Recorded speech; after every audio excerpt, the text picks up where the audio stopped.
All right. Good day to everybody. Welcome to Headline Hits with LW. Today is Friday, January the 7th, 2022. Hope you all are having a great day and we're getting ready for the weekend. Today is the kickoff. Um, I hope you guys are just doing well. I know here in Idaho, the temperature is about 36 degrees. The snow's melting a little bit. Snow's sliding off the roof. I know in Ohio, it's around 4 degrees in some parts of Ohio, and there are people that are not dealing with that very well. So best of luck to you in Ohio. All right, let's dive right into this today. Let's hit it. Let's uh, let's go right into the headline hits. We're gonna go right after Mr. Pudding Pop himself. And another disaster. The U.S. economy added just 199,000 jobs in December. Now, if you remember correctly, when he was on the campaign trail and he kept saying all this stuff that he was going to make happen if you just voted for him, so far, lots of promises, and he hasn't delivered on anything. So let's dive a little deeper in this. So the U.S. economy added just 199,000 jobs in December, and the unemployment rate fell to a 3.9%. It goes further to say that economists have forecasted 422,000 jobs and an unemployment rate of 4.1%. Although this week, the report on the private payrolls and the ADP indicated that the private sector added 807,000 jobs that were created, and it was just forecasted from the higher census forecast. So it's just another feather in this captain's cap that just failure after failure after failure. I mean, if he puts enough of those feathers in his hat, he's gonna look like a turkey. So consumers in the U.S. spent heavily this year on Christmas gifts, pushing retail sales up by 11%, 11% higher than 2019. So a lot of people out there spending a lot of money, but what were they using to spend money? Were they using cash? Were they going in debt with their credit cards? I don't know, but it looks like from these figures that it actually increased. So in the traditional holiday shopping season beginning in November, lots of shopping took place earlier this year as consumers fretted and snarled at the supply chains and were worried because they were being told, look out, there may not be enough on the shelf. So it actually increased sales during the holiday season.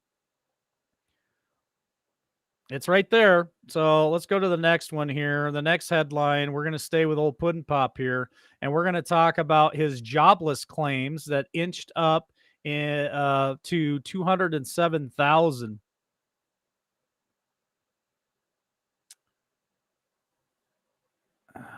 Hold on a second. I got to stop for a minute here. I don't know if I don't know if I pushed the wrong button or what. Let me let me check this out.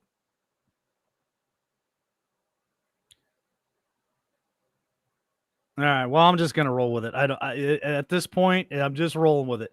Okay. So the jobless claims, like I said, it inched up in 2007, suggesting that the sickness had hurt the demand for workers. But if you read further, it says initial claims of unemployment insurance ticked up in the final week of 2021 that remained low enough to suggest that the end of the year surge in new sickness cases had not diminished employers' desire to keep workers on the payroll. So the claims rose just a little bit. What they're saying here is that there may be a little bit of a tapering or a plateau, possibly that people are still out there requiring workers, but there's still people out there that are not applying for these jobs. So it's a little frustrating, especially for the employers. But when you back the mandates and you push the mandates, what do you expect? Nobody's going to come to work for you if that's what you're going to push on them. So if you want the employment rate to drop and you want people to come back to work, then maybe you should stand up and say, I will not consent, I do not comply, and we're not going to pursue this. All right. So let's go to the next article here in the headline hit. I'll see if it matches up on my screen over here. Maybe, maybe not. Well, we'll roll with it. I may be all mixed up this morning. So Joe Biden's economic proposal rating hits record low of the last three presidents. That's jobless claims. So let's go to this one. I know where I'm at. All right. Maybe we'll catch up now. So his disapproval rating yet strikes again.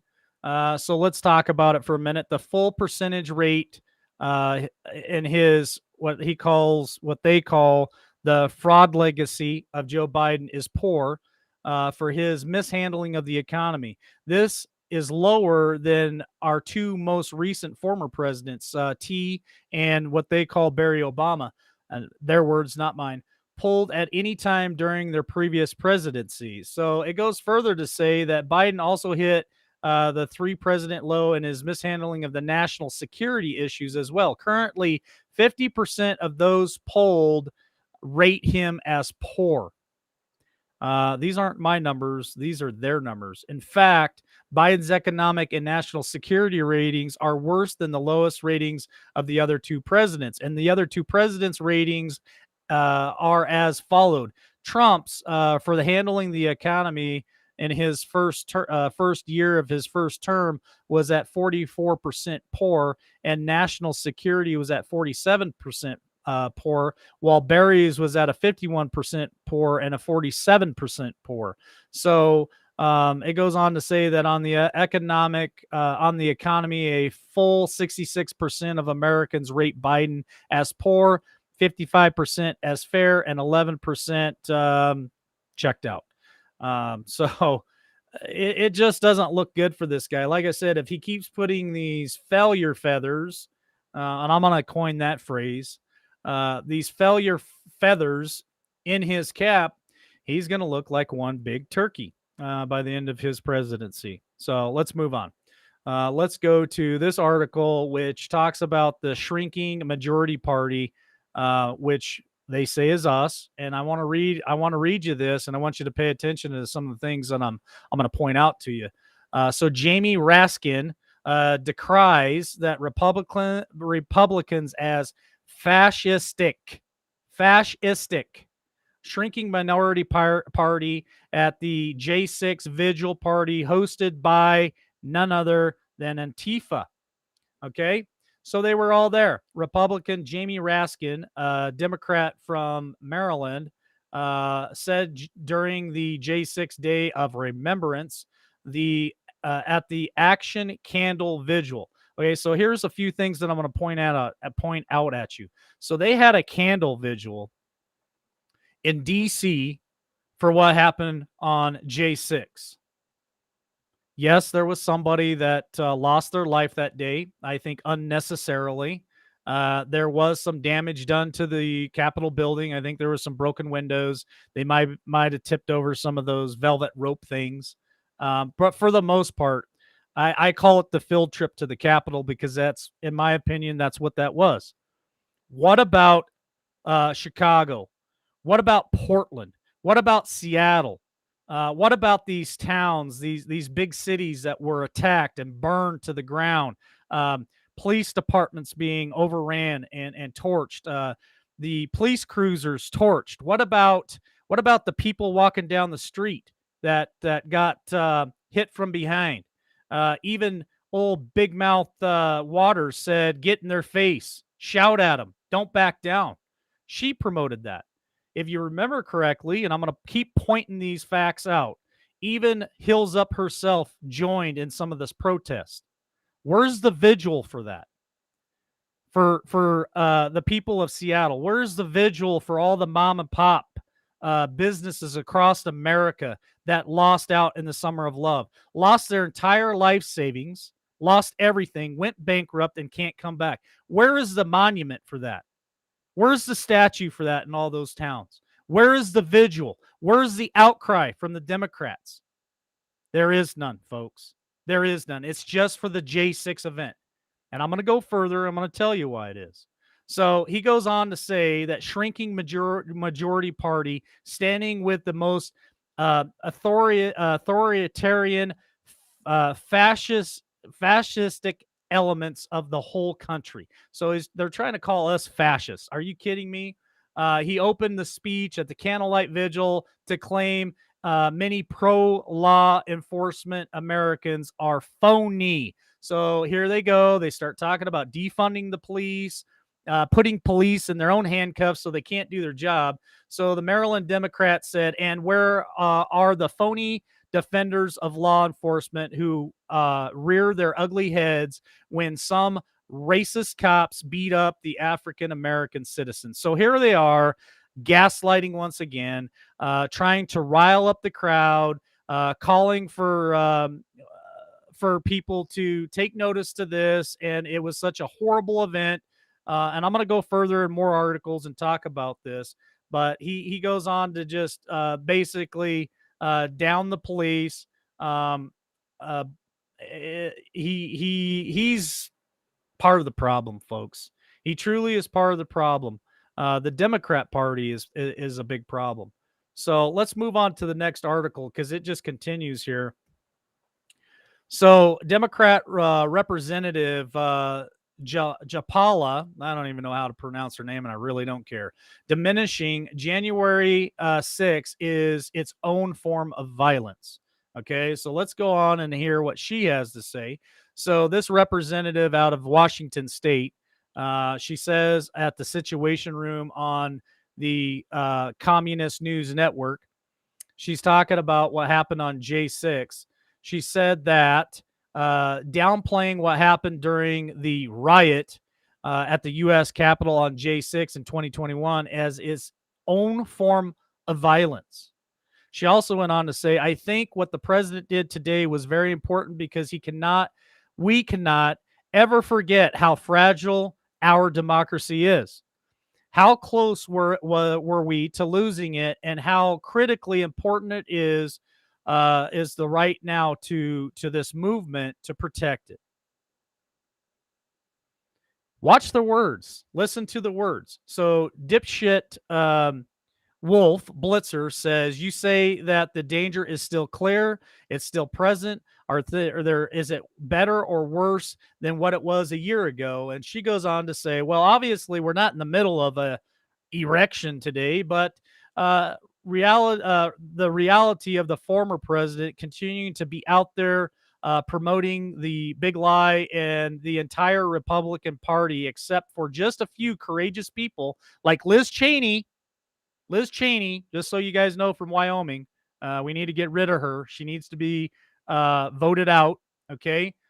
She even gave her a hug and said how thankful she was that Liz was standing up to all this. So,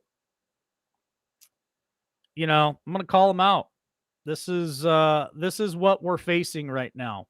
So let's go to the next article because they continue yet again attacking T, blaming T, and it's just awful to see the stuff that they put out there and the way that people accept it and let it happen. So Biden warns of U.S. peril from Trump's dagger at democracy. And I want you to listen to this part because I think they go into voting. No, that's the next article. I want to go into the voting about it. So in this article, President Pudding Pop is forcefully accusing Mr. T and his supporters of the handling of the dagger at the throat of democracy with his election lies that sparked last year's deadly assault. Deadly. Again, where is the outcry and the outrage of the deadly summer of love? There is none. They forgot about it. Never happened. Never happened. Matter of fact, a lot of the Democrats went out there and helped bail some of these people out of jail. You remember that? Now we've got the DA of Manhattan saying that his office will no longer pursue any kind of incarceration unless it's a very violent crime. Then they'll pursue. But the rest of it, who cares? We'll just we'll take them to jail we'll make them pay a fine and then kick them right out that day. We won't ask for any kind of incarceration. So Puddin' Pop goes on to say that this deadly assault on the U.S. Capitol, using the anniversary to attack and warn the American system of government, remains under urgent threat. Um, Listen to that, folks. So he's still claiming that they're still under urgent threat. What's the threat? The threat is you and I. That's the threat. Anybody who supports T, any of us out there, we're the threat. So pay attention to that. All right, let's go to Hollywood and Hollywood's celebrities stoke. Okay, they fan J6 mania.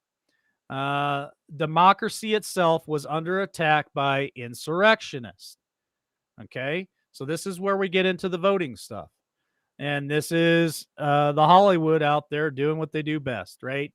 So Hollywood celebrities are helping to stoke the left's J6 monumental propaganda movement, using their social media platforms to whip their fans into a fury by claiming democracy itself came under attack the day of the insurrectionists. But this is where it gets on the slippery slope. Pay attention to what I'm about to say, okay? Because the conservative movement is really trying to push hard to have voter ID. I made the comment the other day that my son has a school lunch. He has to carry a student ID card to ensure that when he goes and tells people what account he needs to pull the money from for his school lunch, he has to prove who he is for a school lunch. I don't know how many of you have children out there in the school system still, but they have to have student ID cards to get into basketball games, to get into football games, to get into a lot of places in the school. Maybe even in some of the big cities, and I'm only speculating, but maybe even some of the big cities, they have to have student ID cards just to get through the door to get into school. But when it comes to voting, that's racist. We can't have voter ID because I guess there are certain people in America who are just not smart enough to figure out how to go down to the DMV and apply for an ID card, which I think that is racist to even assume or make a statement like that. People are not dumb. They can figure it out. Um, it's horrible. So here we go. So they start talking about this. Some are even capitalizing on the media's wall-to-wall coverage to push Democrats' plan to overhaul the way Americans vote, which includes seizing control from the states. Now, D-Dog talks about this all the time. We talk about this. The states have all the control. The feds have no idea what they're getting into as far as wanting this control from the states, other than they want to control the whole voting system. Okay, they don't belong there. That's the point I wanted to make. I kind of got my words mixed up there, but the states do not belong, or the the feds do not belong in the states voting, right? So it goes further to say not only do they want to seize control from the states, but they also want to oversee their own elections and roll back voter identification requirements. What does that mean? That means that they don't want to, you shouldn't have to show ID to vote. Hey, you show up and say that you're John Smith, and I guess you're just John Smith. They give you a ballot and you get the vote. So moving on to the next article, because I'm kind of getting fired up about this thing. So I'm going to tone it down just a minute here, bring the energy down. We're going to talk about a clinic. So it's probably going to go right back up. We're going to talk about a clinic who terminates over 700 unvacation employees across the United States. So Mayo Clinic terminates 700 unvacation employees at locations nationwide. The Mayo Clinic fired, which is a good thing because you want them to fire you. You don't want to quit. The Mayo Clinic fired 700 employees on Tuesday because they were not vacationed by the Monday's deadline. Now, the military has deadlines. Medical places have deadlines. A lot of people have deadlines. Airlines have deadlines for people that are supposed to be vacationed by this date. Okay, so let's go further into this. Employees had until Monday to receive their first dose of the sickness vacation, and if they were not granted a religious or medical exemption. Okay, again, here we go with affidavit mamas with D Dog himself. It is not a religious exemption or a medical exemption. It is your right. They don't get to decide whether you have a religious exemption or not, or a medical exemption or not. It is your God given right. So they are mistaken on that. According to the Star Tribune, the organization says it greenlit the majority of exemption applications. So that means a majority of them, they did grant them their exemption, which again, um, it is their God given right. They don't need that permission. So Mayo Clinic employs about 70,000 people.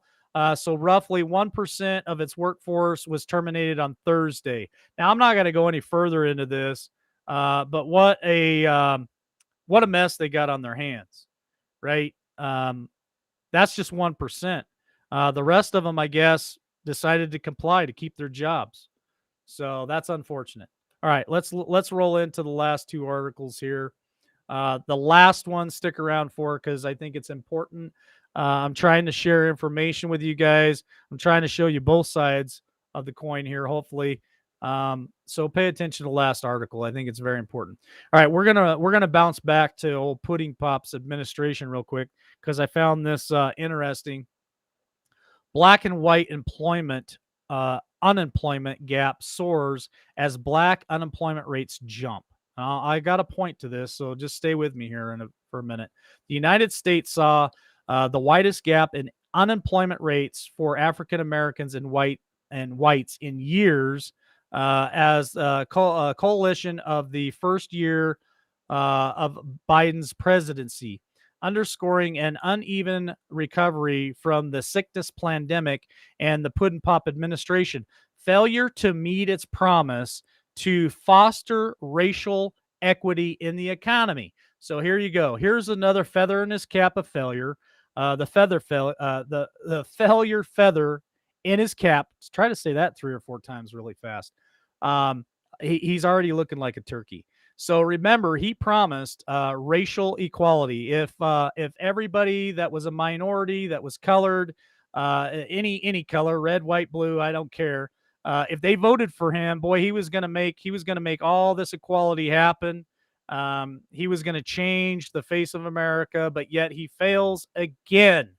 Again, the jobless rates for whites fell 0.5% point to 3.2%, while the rate of blacks increased from 6.7% to 7.1%, according to the data released by the Labor Department on Friday. I won't go into any more of the numbers. There's lots of them there. You can read up.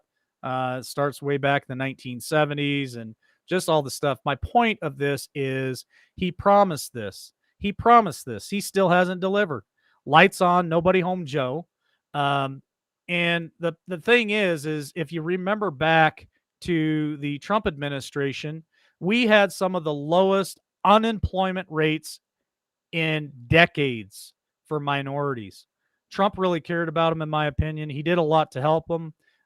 They were all working. Everything was grand. America was back on track. And now we are totally derailed by putting in his pants Biden here. It's unfortunate, but that's the track that we're on. All right, let's hit the last highlight here, the last headline hits for Friday, and then we'll be back on Monday. This one's pretty important. I want you to listen to me really carefully here. So, Indonesia study finds that the sickness antibodies in 85% of their population. So let me repeat that again. Indonesia study finds that the sickness antibodies are in 85% of their population. So you're asking me, Mike, what are the antibodies? So the antibodies are what your immune system builds up, your T cells, to fight against colds, sicknesses, viruses, and such. Okay. So we talk about our natural immune system, and then we talk about boosters and how that can manipulate your immune system. And I think that's important. So let's read further in this study.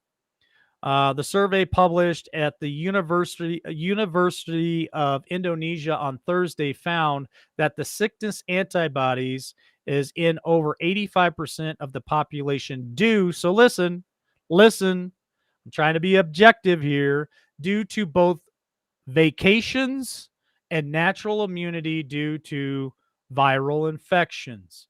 Researchers credited this surprisingly high level of antibodies for the relatively low number of cases and fatalities during Indonesia's Delta wave over the summer and the ambience of the Decepticon surge today.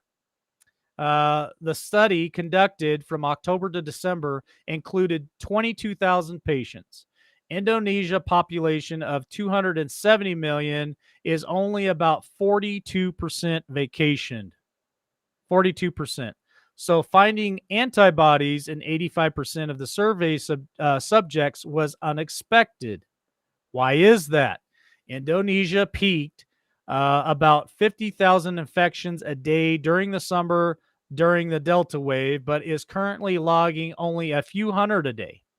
About 250 cases of the highly infectious Decepticon variant have been documented, most of them imported from other countries. But here is the big question. How can you test for it? We've been told multiple times they can't even test for the original. So how can they test for any of these others? Well, with that being said, let's go on a little further here. Indonesia, I'm not even going to try to say this doctor's name. He's a disease specialist here. Looks at the survey results as evidence for the superiority of a hybrid immunity, which is develops in people who have been vacationed and also developed natural immunities from exposure to the sickness itself. All right. That's as objective as I could possibly get with the subject.